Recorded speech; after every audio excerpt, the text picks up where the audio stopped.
नाशिक औद्योगिक द्रुतगती महामार्ग क्रमांक 11 हा पूर्णपणे रद्द करावा, तसेच विविध ज्या शेतकऱ्यांच्या मागण्या आहेत त्या मागण्या देखील सरकारने मंजूर कराव्यात। यासाठी आज राजुरी गावात श्री छत्रपती संभाजी महाराज खुला व्यासपीठ चौकात आज बाधित शेतकऱ्यांनी इथे साखळी उपोषण आयोजित केलेले आहे।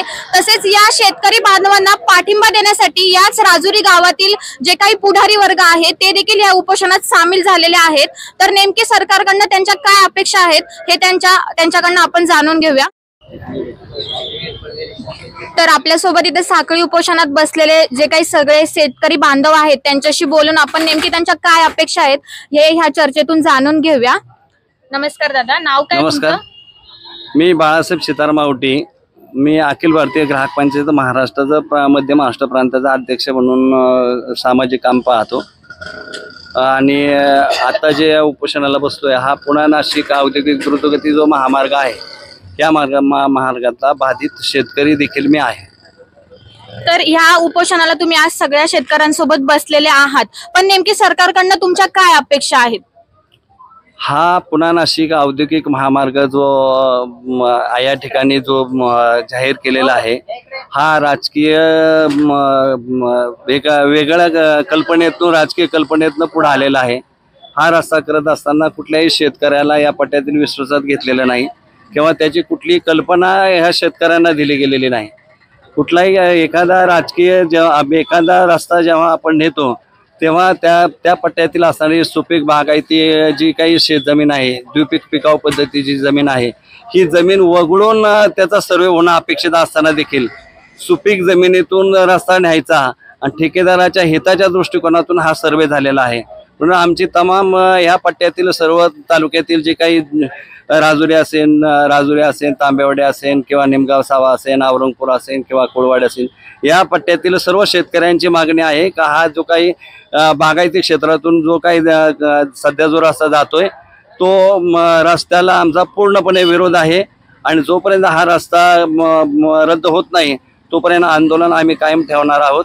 सरकारने तातडीनं पुणे नाशिक औद्योगिक द्रुतगती महामार्ग जो जाहीर झालेला आहे तो तात्काळ रद्द करावा। रद्द केल्याची परिपत्रक सरकारने तात्काळ काढावं, अन्यथा हे आंदोलन आज जे काही या ठिकाणी या पट्ट्यातील शेतकऱ्यांनी सुरू केलेलं आहे ते अधिक तीव्र स्वरूपात आम्ही करणार आहोत। सरकारने जो काही हा द्रुतगती महामार्ग आयोजित केलेला आहे यासाठी शेतकऱ्यांना जो काही रेट उपलब्ध करून दिलेला आहे तो रेट तुम्हाला मंजूर आहे की नाही? शेतकऱ्यांनी जे काही आता राज्य सरकारने जी काही 8 मार्च 2024 जी अधिसूचना काढलेली आहे ही अधिसूचना काढत असताना कुठल्याही शेतकऱ्याला ही अधिसूचना निघणार किंवा या संदर्भामध्ये कुठलीही माहिती शेतकऱ्यांना नाही, कुठल्याही जनसुनावणी घेतलेली नाही। तब्बल अचानकपणेच हे नोटिफिकेशन निघालं, कुठल्या वृत्तपत्रात जाहिरात दिली। या कायद्यामध्ये 2003चा कायदा असेल, 2013चा कायदा असेल किंवा 1955चा कायदा असेल, ह्या कायद्याच्या अंतर्गत जर तुम्हाला जर कुठलंही संपादन जर करायचं असेल तर त्या पट्ट्यातील शेतकऱ्यांना विश्वासात घेऊन त्याला त्याची कल्पना देऊन त्यांचं म्हणणं सगळं समजून घेऊन त्याच्यावरती प्रक्रिया होणं अपेक्षित होतं। परंतु आटली कुठलीही प्रक्रिया न करता सर्वसामान्य शेतकऱ्याला अंधारात ठेवून ह्या शेतकरी या पट्ट्यातील बागायती शेतकरी उद्ध्वस्त करण्याचा हा राज्य सरकारचा डाव आहे। परंतु हा डाव आम्ही कदापि त्यांचा यशस्वी होऊ देणार नाही, कारण हा जो आत्ताचा जो आहे या पट्ट्यामध्ये असणारा जो काही पुणे नाशिक जो आता अस्तित्वात असणारा जो महामार्ग आहे आता नव्याने देखील नाशिक फाट्यापासून तर खेडपर्यंत 30 किलोमीटरचा नव्याने त्यामध्ये 8,000 कोटीची तरतूद केलेली आहे।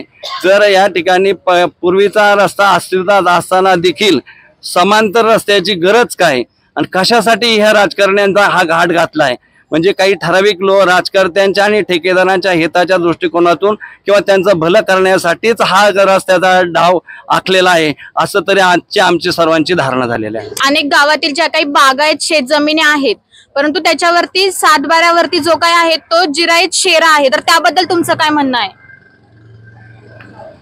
या पट्ट्यामध्ये हे तर महत्वाचं गणित आहे का ब्रिटिश काळापासून या पट्ट्यामध्ये असणारे जाधववाडी असेल, निमगाव सावा असेल किंवा तांबेवाडी असेल, गुंदळवाडी असेल, ह्या सर्व गावांमध्ये देश स्वतंत्र झाल्यापासून जो जिरायतीचा जो शेरा आहे पूर्वीच्या काळामध्ये या पट्ट्यामध्ये कुकडी डावा कालवा, पिंपळगाव जोग्याचा कालवा असेल किंवा अन्य पिकाऊ शेत जमिनी पूर्वीच्या काळामध्ये, त्यानंतर पाणी प्रवाही पद्धतीने पाणी मिळू लागलं आणि पूर्ण क्षेत्र बागायती झालं, परंतु तो शेरा अद्यापर्यंत काढला नाही. हा शेरा राज्य सरकारने किंवा महसूल विभागाने तात्काळ काढायला पाहिजे होता.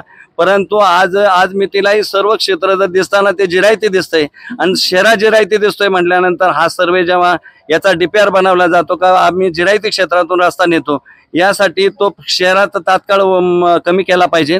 शिवाय जे काही रेडी रेकनर जो काही मोबदला दिला जातो, मोबदला देत असताना आता माझं स्वतःची शेती जी आहे तर बारमाही शेती पाण्याची आहे. माझं जे क्षेत्र आता दाखवलेलं आहे त्याच्यामध्ये बारमाही पद्धतीने सलग 10 वर्ष तिथं ऊसाचं पीक आहे. पण मागील 1 वर्षामध्ये मी त्या ठिकाणी सोयाबीन कांद्याचं पीक घेतलं. मी कांद्याचं पीक घेतल्याबरोबर त्याची लगेच द्विपीक पद्धतीमध्ये लगेच ते जिरायतीमध्ये आपण कांदा घेतला किंवा सोयाबीन घेतलं. म्हणून त्याची जर कधी जर रेडी रेकनरचा रेट जर काढला किंवा जर सब रजिस्टरला जाऊन त्याची जर मूल्यांकन जर काढलं तर एकाच क्षेत्रामध्ये, एकाच हेक्टरमध्ये असणाऱ्या क्षेत्रामध्ये जर 3 भावांचं जर वेगवेगळं क्षेत्र जर त्याच्यामध्ये असेल तर त्याचा वेगवेगळा दर निघतो. याचाच अर्थ बागायती क्षेत्र असून देखील त्या क्षेत्राची किंमत ही कमी जास्त होते. जर बारमाही बागायती आहे, प्रवाही पद्धतीनं पाणी आहे, नदी उपसा आहे, तर असं होणं अपेक्षित नाही. ही चुकीच्या पद्धतीची या पद्धतीनं ही जी काही आकारणी जी आहे, जो आकार ब्रिटिश काळापासून चालत आलेला आहे, जर बारमाही जर पाणी जर त्याला आहे तर ती आकार बदलला पाहिजे. हा एकंदरीत याच्या पाठीमागला महत्वाचा मुद्दा आहे. तो जर रस्ता झालाच तर त्याच्यावरती तुमच्या काय म्हणजे तुम्हाला काय त्रास होऊ शकतो बाधित शेतकऱ्यांना, याबद्दल तुमचं काय म्हणणं आहे? रस्ता झालाच म्हणजे हा रस्ता होणारच नाही. जर बागायती क्षेत्रातून रस्ता जर जात असेल, शेतकरी जर त्याच्यातून उद्ध्वस्त होणार जर असेल तर नेमकं ह्याच्या पाठीमागलं धोरण काय रस्ता बनवण्याचं? जर शेतकऱ्याला मातीत घालून जर असा रस्ता होत असेल तर असा विकास आम्हाला मान्य नाही आणि तो आम्ही मान्य करणार पण नाही. परंतु जर अशा पद्धतीने जर कधी जर 2013चा जो कायदा आहे त्या 2013च्या कायद्यामध्ये जी प्रोव्हिजन केलेली आहे का शेतकऱ्याला खुल्या बाजारात म्हणजे जो बाजारभाव आहे सध्याचा, मी रेडी रेकनरचा म्हणत नाही, जर आता या ठिकाणी रेडी रेकनरचा रेट आमच्याकडे 12 ते 15 हजार रुपये गुंठा आहे. प्रत्यक्षामध्ये या ठिकाणी रेट जो आहे खुल्या बाजारामध्ये बाजारभाव जो आहे तो 1.5 ते 2 लाख रुपये याप्रमाणे गुंठ्याचा बाजारभाव आहे. मग त्याच्या जर 5 पट जर केलं तर 2 लाख रुपये आणि 10 लाख रुपये गुंठा याप्रमाणे होईल. आणि अशा पद्धतीने सरकार जर 10 लाख रुपयाने जर गुंठा जर कधी जर देत असेल तर त्यावरती शेतकरी नक्की विचार करतील. परंतु पैसे घेऊन देखील शेतकऱ्याला पुन्हा जमीन मिळणार नाही, उपजीविकेचं साधन त्याचं जाणार आहे. आणि जेव्हा सरकार एखादा प्रोजेक्ट जेव्हा आणतं तेव्हा त्याचं जे काही शेतकरी विस्थापित होणार आहे, जे भूमिहीन होणार आहे, त्यांचं जे काही उत्पन्नाचा स्रोत जाणार आहे, मग त्या शेतकऱ्यांच्या पुनर्वसनाचा विषय, त्या शेतकऱ्यांच्या नोकरी व्यवसायाचा विषय याचा देखील गांभीर्याने विचार करून सरकारने एखादं जेव्हा धोरण किंवा एखादा रस्ता आपण आणतो, जेव्हा एखादा कालवा होतो किंवा धरण होतं, त्या धरणामध्ये विस्थापित होतात त्यांना नोकरीची हमी सरकारने दिलेली असते, त्याच्या पर्यायी जमीन दिलेली असते. अशा पद्धतीने सरकारने कुठलंही धोरण हे रस्त्याची जमीन जेव्हा तुम्ही संपादित करता हे करत असताना कुठेही केलेलं नाही. त्यामुळं हा जो शेतकऱ्यांचा जो आहे हा जो रस्ता जो चाललेला आहे हा सामान्य शेतकऱ्यांच्या हिताचा नसून हा फक्त काही राजकर्ते आणि ठेकेदार जे काही ज्या कंपन्यांना हे काम द्यायचं आहे यांच्या हिताच्या दृष्टिकोनातून हे सरकारचं पाऊल आहे.